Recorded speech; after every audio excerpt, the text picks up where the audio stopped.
조국 비상대책위원장이 비상대책위원장을 그만둔다고 그래서 이 양반 이거 뭐 저 정계를 떠나려고 하나 혹은 지방선거 준비를 하려고 하나 봤더니 그냥 기대하셨군요. 11월에 당대표 선거 나가기 위해서 뭐 큰 의미는 없는 어떤 사태였죠. 자 어쨌든 뭐 그 당에서의 그 지배력을 뭐 내려놓기는 좀 현실적으로 어려운 측면도 그렇죠. 있고요. 내려놔도 이상해요. 이름이 조국신당인데 조국 빠진다면은 그건 뭐 의미가 홍철 없어 없는 보이고요. 홍천 팀이 되겠죠. 예, 그렇죠. 자, 근데 다인 선거구 후보를 낼 것이다 이런 얘기를 했습니다. 이게 무슨 말입니까? 이게 내년 지방선거를 얘기하는 거죠? 그렇죠. 지방선거를 하면 예. 보통 한 선거구에 이제 2명 뽑는 곳이 많고 그렇지. 그 외에는 3명, 4명도 가끔 있습니다. 뭐 구의원, 군의원 이런 그렇죠. 경우. 예. 그런데 이제 3인 선거구에서는 이제 소수 정당들이 한 자리씩 할 수도 있다. 예. 뭐 이렇게 얘기를 하고 예. 이게 전형적인 사실 정의당의 논리입니다. 정의당의 논리라고 무조건 나쁘다는 건 아닌데요. 네. 저는 이 얘기가 좀 궁색했던 이유는 첫 번째는 이제 그런 다인 선거가 되면 민주당 1명, 국힘 1명, 그리고 나머지 1명을 이제 조국혁신당에 주시면 된다. 뭐 이런 취지인 것 같아요. 네. 근데 이 지민 비조하고 많이 닮았네요. 그렇죠. 지역구는 민주당, 그러니까 이게 말이 안 되는 비례는 게 조국당에게 달라고 국힘 지난 뽑을 총선 사람이 때. 그럼 조국혁신당을 뽑을 거냐? 네. 좀 이상한 논리예요 이게. 그리고 특히 이게 제3당이 도전하고 이런 건 사실 나쁜 건 아니다만 네. 민주당 지지자분들한테 설득력 있는 말은 좀 아닙니다. 그러니까 예를 들면 3명이다. 네. 그러면 민주당 2, 국힘 1 됩니다. 음. 그렇게 하는 게 민주당 분들한테 제일 좋겠죠. 네. 근데 이게 뭐 민주당을 위해서 우리가 뭐 매기 역할을 하겠다. 매운탕 드시면 됩니다. 그래서 이거를 내기가 좋으시면. 매기가 네. 좋으시면 그래서 이렇게 설명하는 건 좀 궁색해 보일 수 있다. 이런 말씀은 드릴 수 있을 것 같네요. 네. 아니 사실은 이제 조국혁신당이 너무 이제 말하자면은 묻어가는 정치를 하고 있는데 아하. 좀 그러지 않았으면 좋겠어요. 지지율 지금 굉장히 빠졌죠. 이런 거 보면은 차라리 정의당이 나은 것도 있어요. 아하. 정의당은 민주당하고 애매하게 굴진 않는다 이거지. 그렇지 이념적으로도 선을 긋고 물론 그 이념이 잘못됐다고 저는 보는 편인데 이렇게 묻어가는 정치를 하는 거는 그건 혁신도 아니고 그러니까 이제 민주당 지지자들로 하여금 예. 자꾸 혼란을 주려고 하시는 느낌이 좀 있습니다. 우리 편이야? 근데 당은 다르게 할 거야. 그래서 만약 민주당에 출마를 준비하시는 분들 입장에서는 좀 짜증날 거다. 그렇지 만약에 민주당에서 공천 못 받으면 조국당 가면 되겠네. 그런 상황이. 이게 과연 우리 정치에 무슨 도움이 되겠냐라는 생각이 드는 거예요. 그러니까 저는 아예 확실하게 네. 선명하게 선을 그으시던가. 네. 근데 그거는 또 못하실 겁니다. 네, 그러기에는 또. 어. 근데 김용민이가 출장 주장하는 저는 조국혁신당이 문재인 신당이라고 봅니다. 문신당이라고 보는데 그 부분에 대해서는 어떻게? 저는 문재인 신당 플러스 정의당이라고 봅니다. 정의당? 정의당은 왜? 아마 이 정치 지형 안에서 네. 조국혁신당이 자리를 잡으려면요, 네. 민주당 왼쪽을 갈 수밖에 없습니다. 그렇지. 그리고 거기서 실제로 더 오른쪽으로 가봐야 뭐 비난만 듣고. 실제로 그런 정책 스탠스를 취할 것이기 때문에 네. 지금 안에도 그 신장식 의원님 포함해서 정의당 분들이 많고요. 보좌진 분들 중에 분들도 그렇기 때문에 연관성이 결국 정치적 지향성은 약간 민주당과 정의당 사이 정도가 될 것이다. 근데 이제 정의당이 말이죠. 이른바 조국 사태 때 조국 대표를 막 비난을 했습니다. 막 그 뭐 내로남불의 전형이다 몰아세웠는데 그런 정의당에 계셨던 신장식 의원이 조국혁신당 간 것은 좀 많이 좀 의아했습니다. 그 부분은 어떻게 보세요? 이제 신장식 의원님을 제가 뭐 개인적으로 비판할 건 없지만 이제 그분의 인생도 비판할 거 비판해야지. 그분의 인생도 있고요. 이게 김어준 방송을 나가시면서 네. 급격하게 이제 그 전향을 좀 하신 느낌이 좀 있습니다. 저쪽으로? 그렇죠. 그분의 인생 삶도 있기 때문에 제가 네. 뭐 그렇게까지 얘기할 건 없는데 네. 어쨌든 조금 이제 기묘한 조합인 건 맞죠. 말씀하신 대로 기묘한 조합입니다. 그래서 근데 지금 저번에 그 강미정 대변인 사태 이후로 네. 좀 다시 일어서기는 쉽지 않은 상황입니다. 조국혁신당이. 그렇죠. 어려울 것 같습니다. 합당 엔딩이 가능성이 가장 높습니다. 조국혁신당이 그 강미정 사태 때 실책한 게 뭐가 있다고 보세요? 실책한 거요. 네. 저는 애초에 그 문제를 해결하는 방식에서 네. 좀 애매했다고 봅니다. 말씀 그 얘기를 이제 피디님도 많이 하시는데 네. 그걸 뭐 이제 저는 이제 강력하게 초반부터 다 잡았어야 된다가 늘 답은 아니라고 봅니다. 네. 근데 그 원칙을 몇 개 세워놨어야 됩니다. 네, 어떤 네. 증거주의라든지. 예, 그렇지. 근데 이제 그런 그 원칙들이 제대로 감사합니다. 휴지가 아니, 너무 제가 훌쩍대서 예, 죄송합니다. 예, 예, 예. 그런 원칙들이 확실하지 않으면 네. 각자의 주장이 각축하는 이제 개판이 됩니다. 이를테면 막 아수라장이 된다는 거죠. 아수라장 되는 거지. 그 누군가를 개라고 한 게 아닙니다. 네. 그러니까 아수라장이 되면 보시는 분들도 짜증 납니다. 네. 이 진실이 뭐야? 그렇지. 부터 해서 예. 그래서 해결은 할 거야? 뭐 이렇게 되는 거거든요. 네네. 근데 제가 말씀드리지만 어떤 이제 피해자 중심주의에 대한 명확한 정립 없이 예. 그런 문제가 해결되는 경우가 없습니다. 예. 조직이 다 깨집니다. 예. 이런 성범죄 같은 경우는 관련 사건 같은 경우는 네. 근데 그런 거를 정립하지 못한 애초부터 좀 그런 이제 엔딩이 예정돼 있었습니다. 강미정 대변인 자체가 페미니즘에 동조하는 사람은 아니에요. 그건 제가 아니죠. 대화를 나눠보니까 그리고 그 피해자 중심주의 이것도 그다지 그가 이제 뭐 추구하는 바도 아니었고, 근데 이제 조국 혁신당의 가장 큰 문제는 뭐냐면 이 사태와 관련해서 너무 봐주고 싶은 사람들이 있는 거야. 그런 이제 아이러니가 있었던 거죠. 예. 아니 그러니까 봐주고 싶은 사람이 있는데 그 사람이 가해자 입장에 선 사람이다. 그게 그러면 스텝이 꼬이지. 그러니까 그런 워딩들이 문제였던 것 같아요. 실제로 봐주고 싶은 사람들이 문제가 없을 수도 있거든요. 근데 어쨌든 그분들이 하시는 어떤 그런 보위적 네. 이제 발언들, 네. 이제 그런 것들이 더 불을 부었죠. 게다가 또 경찰에서는 그쳤죠. 송치로 의견 보냈잖아요. 김모 대변인 네. 경우. 그런 상황에서 조국 혁신당의 스탠스는 더욱 더 비난의 대상이 될 수밖에 없고, 제가 봤을 때는 우리 조국 대표는 이제 하실 일이 없다 생각이 듭니다. 또 문재인 전 대통령의 어떤 지지와 성원을 받고 또 김어준 총수의 그렇죠. 가장 강력한 지원 아닙니까? 그 지원을 또 받고 있는 이런 구조 속에서는 그냥 더 클 수가 없어요. 대안이 될 수가 없어요. 김용민 PD가 마치 그 수문장 역할을 하겠다는 느낌으로 아니. 그렇죠. 간별사도 아니고. 그렇죠. 끝났어요. 거기는. 끝났다. 내년 지방선거 때 할 역할이 없습니다. 저 그렇게 생각이 들고. 이번에 좀 타격이 크긴 했습니다. 예, 매우 컸어요. 그러니까 제가 그 나올 때 사면 복권 될 때 나오자마자 그 문제부터 해결해라. 감옥에서도 충분히 해결할 수 있었는데 못했다면 나와서라도 하라 그랬는데. 그러게요. 김용민 따위의 말을 들을 필요가 있겠냐 그렇게 생각했는지 모르겠지만 별로 들을 필요를 느끼지 그러다가 못했겠죠. 결국에는 앉아서 저렇게 그냥 몽땅 똥바가지 뒤집어 쓴 거예요. 그러니까 이게 인간사 그런 일들이 있습니다. 사건 사고는. 근데 그걸 어떻게 해결하냐가 사실 더 중요한 문제인데 네. 그 해결에 좀 실패한 것 같습니다. 실패했습니다. 실패했기 때문에 뭐 내년 지방선거에서 하실 역할 없고 앞으로 뭐 더 큰 정치적 꿈을 꾸셔봐야 꾸실 수야 있죠. 꾸실 수 있죠. 그러나 뭐 꿀뿐이다. 예, 그런 말씀을 드리고 싶습니다. 자, 그 매주 뉴 이재명 기상도를 펼쳐주시는데 말이죠. 지난주에는 아주 쨍하고 해뜰 날이라고 예측해 주셨고 실제로 엄청났습니다. 그렇게 됐고 여론조사도 그 흐름대로 나왔습니다. 갤럽에서 63%를 찍었습니다. 이 몇 프로가 오른 거예요 이게? 6% 오른 겁니다. 와. 갤럽에서 6% 오르기 쉽지 않습니다. 그렇지. 그리고 이거 엄청난 변화고요. 리얼미터 결과가 지금 나왔을 텐데 제가 한번 찾아보겠습니다. 그렇죠. 자, 근데 그만큼 축제 지난주였다. 그렇죠. 에이펙 성과. 그렇죠. 제일 컸고요. 에이펙이 중도 보수까지 다 포괄해서 먹어버렸습니다. 네. 확실히 그 대외 정책에 있어서는 이재명 대통령의 어떤 중도 실형이 확실한 기조가 분명한 것 같습니다. 리얼미터 조사 결과가 나왔는데 지난주가 53%였거든요. 네네.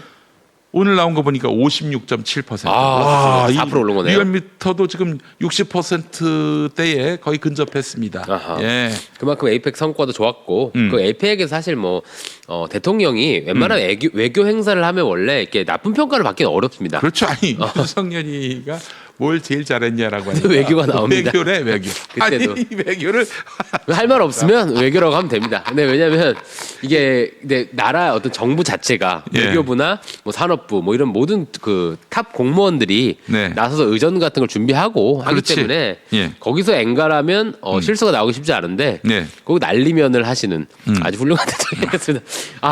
이것도 점수를 못 따? 나 이거 보면서 네. 그냥 가만히 있어도 예. 떠다녀도 점수를 따는 건데 예. 그걸 못 하셨는데 어쨌든 이번에 그 당연한 그 점수 플러스 이재명 대통령의 어떤 중도 실형 행보 이게 뭐 주요했고요. 저는 감탄하면서 봤습니다. 저기 문재인 정부 때 청와대 계셨던 분 얘기 따르면은 해외에 나가면은 기본적으로 국내에서 받는 스트레스를 받을 일이 없으니까 어허. 좀 이완된다고 하더라고요. 이완되고 그 외국 정상들 만나면 국민들이 또 우리가 저 정상과 어깨를 나란히 하면서 또 자긍심도 생기는 것이고 아하. 그래서 해외여행 나가는 거를 윤석열이가 좋아했을 수도 있다. 거기다가 그럼요. 마음껏 술 마실 수 있으니까. 그럼요. 그 재벌회장들하고도 그렇게 뭐 그냥 완전히 코가 비뚤어지게 아하. 먹었다는 거 아니겠습니까? 그렇죠. 근데 근데 단적으로 청와대 행정관 비서관들도 그 해외 순방을 가는 걸로 상당히 경쟁합니다. 그래요? 엄청 가고 싶어합니다. 아무나 다 가는 게 아니에요. 다 가지 않습니다. 오. 그쪽 이제 가는 사람 안 가는 사람이 정해지는데 네. 사실 이게 어떤 모든 정부적 가보셨어요? 안 가봤습니다. 아. 저는 JB 조밥이었습니다. 조밥이셨어. 그래서 뭐 그런 기회조차 예. 노린 적도 없는데요. 예. 근데 이제 그걸 누가 가느냐. 그러니까 이 사람이 가도 되고 저 사람이 가도 되는 경우가 있잖아요. 네, 그렇죠. 그럴 때 그 1호기를 한번 타고 거기를 관광 가는 것이 네. 왜냐하면 실무적인 준비는 이제 부처 직원들이 부처나 그 산업부 뭐 이런 직원들이 많이 하실 거고 물론 이제 가서 노는 사람 잘 없습니다. 네. 가서 일은 많이 하는데 어쨌든 그 1호기 타고 가면 편하긴 합니다. 그렇지. 그리고 약간 좀 이완되는 것도 있고 그러다 보니 이제 윤창중 그 열사께서 아이고. 그랩 사건도 있었던 것 같은데 그 양반은 그 보수 쪽 그 정치 이 사안과 그 진영을 정확하게 분석하는 능력이 있으시더만요. 아, 그래요? 하여튼 정치부 기자 오래 했으니까 아하. 그 정도 감이나 실력은 있다고 보는데 그래서 저도 윤창중 TV를 봐요. 진짜요? 네. 진짜. 볼만해요. 윤창중 TV 보면은 어허. 그 말과 말 사이가 너무 길게 텀이 있어서 좀 그게 아쉽긴 한데 나름대로 분석이 아주 명철합니다. 그래요? 예. 요즘에 또 그 윤창중 씨가 친 이재명 논조예요. 그래요? 이 뉴노멀 세상은 정말 적응하기 힘드네요. 예. 왜 이재명이 되신 거예요, 그분은? 어떤 굉장히 뭐 청와대 대변인을 바라시는 것 같진 않은데 뭐 알겠습니다. 가능하지도 네. 않겠지만은 네, 어쨌든 국민통합비서관 이런 걸 노리시나? 친 이재명. 아니, 그랩은 좀 끝났어. 그랩은 좀 어렵습니다. 어려워. 예. 그랩은 어쨌든 베트남 앱이죠. 어쨌든 뭐 그렇다고요. 아하. 저건 이제 윤창중이 그렇다는 어쨌든 얘기고. 근데 해외 순방은 그런 이제 성격이 있는데 어쨌든 그거 플러스 이재명 대통령 잘하셨다. 그러나 먹구름이 또 난제가 몰려옵니다. 생겼어요? 먹구름이 몰려옵니다. 어떤 거야? 어떤 거? 일단 뭐 기본적으로 부동산 김현지 깔고 하고요. 김현지 실장님. 그 다음에 이제 재판중지법 번복이 있었습니다. 기억하시죠? 강훈식 실장님이 그렇지. 컷을 했죠. 민주당에서 재판중지법 얘기했다가 강훈식 실장이 지난주 일요일이었습니다. 그 명백히 대통령의 뜻이죠. 대통령을 정쟁에 끌어들이지 말아라. 이렇게 분명히 못을 매우 받았습니다. 강력한 뜻이었다고 봅니다. 네. 대통령 실장이 그 의도는 뭐라고 보세요? 대통령께서 재판중지법은 결국 그 대통령의 어떤 통치를 그 통치력을 그 강화하기 위해서 아하. 언제든 재판이 재개되면은 대통령이 재판장 불려다니고 그래야 되는 건데 그걸 막기 위해서 민주당에서 뭐 나름 선의로 그 법을 추진하려고 했던 측면도 없지 않아 있는데 대통령이 아예 딱 선을 그었단 말이죠. 저는 의도라고 보세요. 이게 진짜 예. 제가 이제 이재명 대통령의 내재적 접근을 해보고요. 네. 가장 제가 친명 호소인이라는 증거가 이 장면에 나올 겁니다. 네. 이게 예. 이렇게 팔비트로 하면요 예. 오히려 역효과 납니다. 역효과가 난다. 예를 들면요 이재명 예. 대통령이 60% 지지율을 넘는 대통령이면요 네. 사법부가 재판을 재개를 못합니다. 그렇지, 맞아. 국민 60%가 지지하는 대통령을 예. 끌어내 예. 이거는 견딜 수가 없는 압력을 받는 거고요. 대법원이 그러니까 법원 자체, 사법부 자체가 이제 더 이상 설 자리를 잃게 되는 그렇죠. 거예요. 하우 돼요. 감히라는 게 됩니다. 근데 예. 만약에요. 예. 이런 재판 중지법 같은 걸 해서 이게 팔 비틀려고 한다라는 인상을 줘서 지지율이 50% 밑으로 내려간다. 네. 이러면 할 명분이 생깁니다. 그럼 진짜 욕을 들 먹어요. 재판을 하게 돼. 하게 돼. 얘기하게 돼. 그리고 만약에 60% 넘는 지지율의 대통령을 사법부가 끌어내리려고 한다. 정말 촛불집이 시작되는 겁니다. 그러니까 그렇게 하시는 걸 아마 이재명 대통령은 원하실 겁니다. 내가 성과로 실력으로 국민 압도적 지지를 받고 그렇지. 그렇게 해서 저런 걸 억제해야 되지. 오히려 나는 진짜 이재명 대통령을 위한 그 입법 추진은 맞았나 네. 이런 생각이 들 정도로 왜 저래 막 이런 느낌을 받았습니다. 민주당이 그 부분에 있어서는 저도 그 재판 재개가 그건 가능하지 않거든요. 거의. 헌법도 있고요. 관련해서 대통령의 불소추 특권이란 것이 있고 그런데 무리하게 추진할 필요가 있겠는가 하는 생각도 들고 그 대통령을 위한다라는 그런 인상을 주는 것이 대통령은 알아서 잘해서 국민의 신임을 받아가지고 탄탄한 어떤 그러니까 정치적으로 돌파해야 됩니다. 정치적으로 돌파하겠다는 의지가 분명한데 왜 이걸 굳이 법으로 만들어서까지 그러니까 자꾸 룰을 어떻게 해서 뭔가 압도하겠다는 마음에서 우리가 좀 벗어나야 된다. 그런 마음에서도 좀 그 이번에 대장동 관련해서 검찰이 항소 포기한 것과 관련해 그 시각을 달리할 것 같아요. 아 어렵습니다. 제가 오늘 이제 친명 호소인으로 이 방송에 나오면서 늘 마지막 방송일 수 있다는 생각으로 오지만 오늘은 정말 또 마지막일 수 있겠다 이런 생각을 했습니다. 이게 아니 그거는 저 우리 이석현 평론가의 의견이라기보다는 저쪽에서 어떻게 그러니까 바라보는지에 중도 보수를 대한 포함해서 설명을 지금 해주시는 거예요. 그러니까 기본적으로 예. 이례적인 상황인 건 맞습니다. 이렇게 항소 포기를 한다는 건 네. 이례적인 거고요. 뭐 이런저런 얘기들을 하시는데 네. 사실 그림이 좋지 않은 건 분명합니다. 제가 요거 팩트들을 그대로 막 들어가서 뭐 공방할 건 아니라고 생각합니다 여기서. 네. 근데 어쨌든 아마 상당히 방어하기 쉽지 않을 거다 앞으로 이런 걱정은 들고요. 이것도 사실 비슷하긴 합니다. 네. 이게 이렇게 이례적인 결단을 할 수밖에 없는 이유가 있었을 거라고 생각합니다. 정말 제가 안타깝게 보는 겁니다. 저는요 대장동의 진실이 어떠하든 다시 대선으로 돌아가서 네. 가장 대한민국의 좋은 선택지는 누구였냐 물으면 그래도 이재명일 거라 생각합니다. 네. 근데 가장 잘할 가능성이 높은 것이 명백 하나 과거 일로 이렇게 발목 잡히고 논란에 휘말리는 상황이 이제 안타까워요. 그러니까 이게 참 대통령이 될 자격이 있는 사람과 돼서 잘할 사람 뭐 이런 게 다를 수도 있고 저는 그런 생각은 좀 들더라고요. 이렇게 뭐 전과가 많은데 막 뭐 어쩌고저쩌고 뭐 말이 험하고 막 이렇게 자격이 없다라고 악마화된 거지. 욕할 수는 있는데 네. 실제로 가장 그 당시 대선에서 좋은 선택지 그리고 제가 느끼기에 중도 실형을 할 가능성이 가장 높은 선택지는 저는 이재명 대통령이라고 생각합니다. 그런데 이런 문제를 이렇게 하지 않으면 돌파할 수 없는 상황이었을 거라고 저는 생각합니다. 내적 접근을 하면. 네. 그렇다면요. 아까랑 똑같은 얘기로요. 네. 이거는 정치적으로 돌파할 수밖에 없습니다. 그러니까 잘해버려야 됩니다. 잘해버리기 해서요. 아무리 이런 걸로 비판을 해도 그래서 그럼 뭐 김문수 대통령 될 거야? 뭐 그때 당시에 선택이 어떤 게 가장 좋았을 거야. 내가 해야 대한민국이 잘 된다. 이런 거를 증명해 주시길 바랍니다. 가장 친명적인 호소였습니다. 이게 이제 그 어떤 힘으로 그 권력으로 지금 뭐 난제, 악재를 돌파하려 한다 이런 이미지를 주는 것 자체가 그럼요. 지지율 관리에 쉽지 않다 이런 말씀을 지금 하고 계시는 그렇습니다. 거예요. 예. 이게 일단 조갑재 선생님 같은 분들도 이거 방어하기 어려울 거다. 에이펙 정말 잘했는데 쉽지 않다. 검찰 찍어 누르기처럼 보인다는 취지의 말씀하셨습니다. 그래서 검찰이 지금 과오가 많아요. 특히 그 남욱 씨도 얘기하고 있습니다만 배를 가른다 이런 식으로 아니 배를 가른다라는 것이 이제 가려진 진실을 드러내고자 하는 차원의 비유적 표현이라고 그러는데 아니 그 얘기를 듣는 사람이 배를 가른다라고 얘기했을 때 그걸 그렇게 듣냐 이거야. 이거 그러니까 검찰이 수사일 문제가 뿐이다, 레토릭일 뿐이다 그렇게 생각하냐 이거지. 그러니까 검찰이 문제가 많다는 건 사실 모두가 공유하고 저도 동의하는데요. 언제부터 제가 이 말은 좀 반박할게요. 언제부터 남욱 얘기 그렇게 들으셨습니까? 민주당 분들도. 그래서 저는 이제 그거 하나하나에 그러시기보다 이 문제에 있어서는 네. 사실 제가 할 말이 좀 없더라고요. 그러니까 좀 맞고 가야 될 수도 있고 또 하나는 결국 잘해서 돌파할 수밖에 없다. 이런 문제들은 이거 뭐 재판 멈춰졌는데 앞으로 비판을 많이 받을 거고요. 그 비판의 명분이 좀 실릴 수는 있습니다. 그래서 그런 안타까움인데요. 그렇게 해서 저는 장동혁, 김민수가 큰 소리 치는 세상이 오지 않기 바랍니다.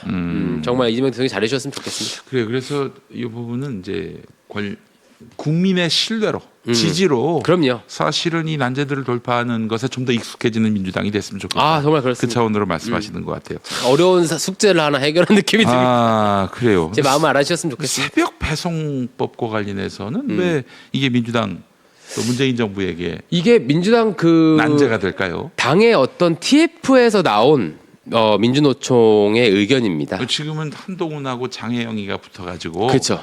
그 뭐 양당의 문제인가 그렇게 생각을 했는데 민주당과도 유관하다는 말이군요. 시작이 민주당 TF에서 민노총이 제안한 거였고요. 그럼 민주당에서 지금 새벽 배송을 없애는 방향으로 지금 그 모색하고 논의를 있는 이제 모양이죠? 시작한 거죠. 왜냐하면 사회적 대화를 한 거니까.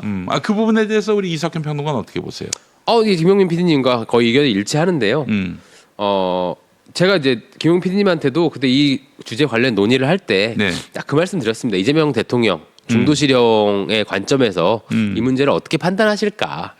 저는 그렇게 무리하게 금지하고 없애고 이런 방식으로 하지 않으셨을 거라고 생각합니다. 네. 그거는 인간의 욕망과 어떤 계층 이동성을 전 틀어막는 거라고 생각하고요.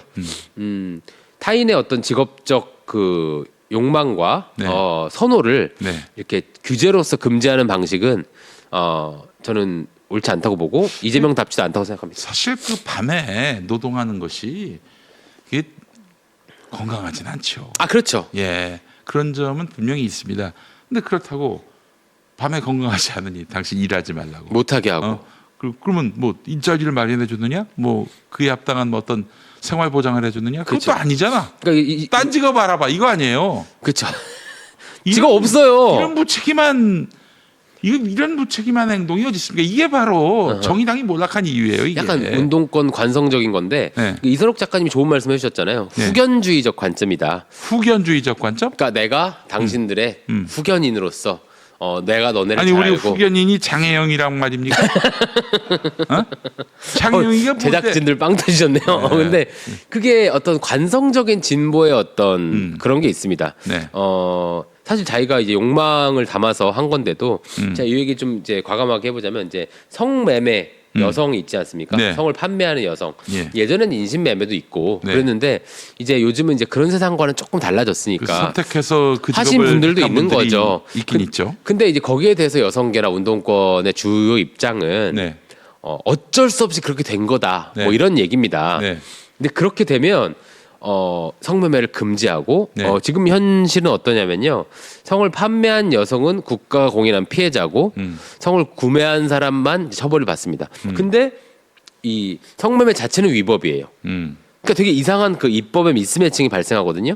그럼 국가뿐만 아니라 여가부 아니라 지자체에서도 그 성판매 여성이 그 거기서 나오면 돈을 줍니다. 한 7천만 원 막 줍니다 1년에. 아 그래요. 5천에서 7천 막 그 2천. 새로운 직업을 알아보고 거기 나오면. 그러니까 이게 차원에서? 얼마나 이상한 미스매칭입니까? 예. 국가의 어떤 윤리적 그 기준이 맞지 않는 거기도 하고요. 그 법적 미스매칭도 있고요. 그러니까 이런 후견주의적. 너는 어쩔 수 없는 거고 그러니까 하지 마. 금지. 이런 방식이 저는 새벽 배송에도 적용되고 있는데 뭐 성매매는 너무 좀 사실 너무 극단적인 부분이고 그 카 레이싱 걸이라고 레이싱걸. 보거든요. 네. 그것도 비슷합니다. 아니 그 하지 말라고 여성계가 들고 일어나 가지고 그분들 다 직업을 잃었어요. 아 거기서 직업적 어떤 자긍심도 느끼고 그렇게 해서 인플루언서도 되고 그렇지. 많은 팬도 아니, 거느리고. 그런 분들 보고 또 아무것도 하지 마. 너 그 직업 집어쳐. 그러니까 이게 이건 난 남을 폭력이라고 보는 거예요. 규제하고 통제하려는 인간의 욕망이 가장 달콤하고 짜릿합니다. 성매매는 좀 위법이기도 하니까 불법이기도 하니까 뭐 그것과 관련해서는 뭐 좀 뭐랄까 또 두둔하기가 쉽지 않은 부분은 있지만 아니 레이싱 모델 그분들이 무슨 죄를 지었다고 그거 하지 말라고 그럽니까? 지들이 뭔데 그걸 하라 마라 그래? 대단히 화가 나네. 레이싱 걸 좀 찾아보셨나요 평소에? 뭐 제가 특별히 뭐 최혜영님 같은 이런 분들 뭐 좋아했다는 얘기는 참 안 하겠습니다. 최혜영? 예, 그런 분이 있어요? 있었습니다. 박기량 이런 분들 아니고요? 그분은 치어리더구나. 그저 박기량 씨 그 치어리더. 치어리더죠. 네. 죄송합니다. 하여튼 뭐 아니 뭐 아름다운 분들이 그럼요. 그 아름다움으로 자기가 이제 노동을 하겠다라는 건데 그걸 왜 범죄시하고 말이죠? 그 하지 말라고. 아이고 그 딴 직업 알아봐라. 이거 폭력 아닌가요? 그런 사례가 너무 많죠. 예. 소위 성상품화 예. 뭐 이런 얘기를 하면서 예. 당시 이제 또 문재인 정부입니다. 당시 그 아이돌 복장 규제 예. 지침 같은 것도 있었습니다. 그래서 그때 그런 게 그 있었어요. 방송사에 그걸 여가부에서 보냈던 것 같은데요. 그거 뭐야? 뭐 어떤 복장 지침이 있었어? 그러니까 그 아이돌 이렇게 노출 뭐 이렇게 하지 그러니까 말고 이제 뭐 치마 몇 센티미터 뭐 이런 거? 정확히는 모르겠습니다만 아니 그게 전 박정희하고 뭐가 달라? 옛날에 치마 기지를 재가지고 그러니까요. 아니 그랬- 이게 뭐가 달라 그게? 이제 그러니 응. 이대남 애들이 화가 안 나겠습니까? 얼마나 이 낡은 정부, 그 개저씨 정부로 보겠어요. 그러니까요. 어? 그러니까 이게 참 그렇습니다. 이게 규제와 그 통제에 반대하고 표현의 자유와 어떤 우리의 사회문화적 자유를 외쳤던 진보 진영이 왜 이렇게 됐을까를 생각하면 사실 하나밖에 없습니다. 피시주의의 어떤 물결입니다. 새벽 배송 문제가 그래서 간단치 않습니다. 이게 뭐 그냥 새벽에 일하느냐 마느냐 이 문제가 아니라 근본적으로 이 어떻게 통제 기조, 금지 기조, 억압 구조 이 기조가 계속 민주당의 어떤 그 국정 운영에 어떤 하나의 기조가 되고 있다, 유지되고 있다 이런 것들이 갖는 부정적인 여파가 크다. 크죠. 그리고 다행인 것은 이번에 그 장혜영 의원님이 이게 손을 들고 한동훈 전 대표와 그 토론을 해주셔서 네. 그런지 예. 민주당 지지층 분들 특히 이제 중산층 친시장주의라고 생각합니다. 이건 나쁘게 얘기한 게 아닙니다. 네. 그분들이 장혜영 덕분에 네. 새벽 배송에 부정적인 인식을 편하게 네. 피력하시더라고요.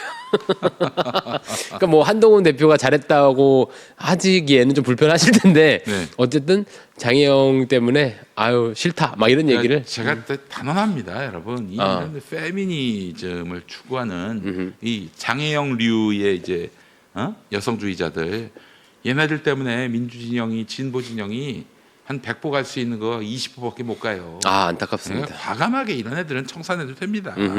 그러면은 더 나이스하고 압도적 다수파를 형성할 수 있죠. 그 스마트한 그런 새로운 평등주의자가 나올 거예요. 그럼요. 이런 낡은 뭐 20세기가 뭡니까 19세기에 그 멈춰 있는 이런 낡은 PC주의자들 때문에 민주당이 지난번 대선에서 져가지고 3년 동안 우리가 정말 그렇죠. 악마의 속을 속에서 살았습니다. 기용민 PD 그 가슴팍을 열면 문신이 있습니다. 닷페이스라고. 거의 뭐 이제 잊을만하면 네. 꺼내서 이렇게 보시죠. 그러니까 저기 내년 지방선거는 말할 것도 없고